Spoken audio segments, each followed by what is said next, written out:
Schrafft's restaurant chain. Schrafft's was a chain of high-volume, moderately priced New York restaurants connected to the Schrafft's food and candy business of Boston.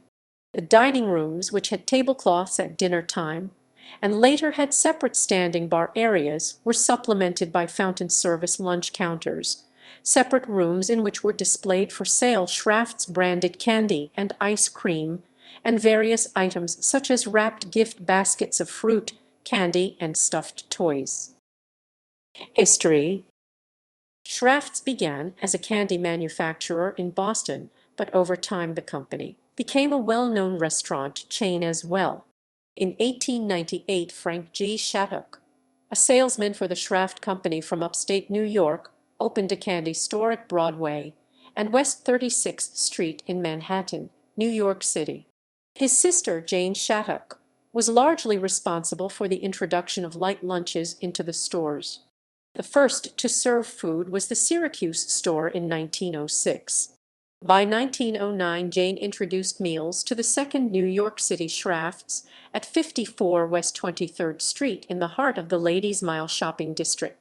By 1927, there were 25 units, mostly in New York.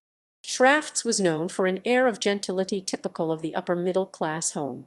Cooks, supervisors, and even some executives were women.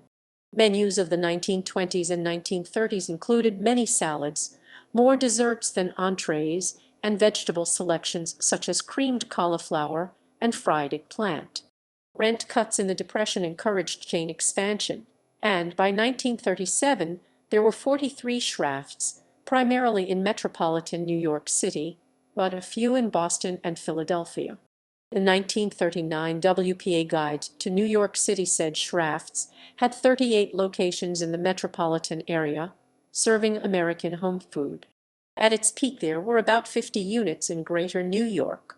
In the late 1960s, the Schrafft's Candy Company was sold to Helmy Products while Pet, Inc. took over the restaurants. Pet made a renewed effort to renovate Schrafft's image and attract men. In 1981, the candy company ceased, while the few restaurants remaining were in various hands. In 2019, James Byon, a godson of the Shattucks, the founding family of Schrafft's restaurants, announced the return of the brand with plans to open brick-and-mortar retail in the near term.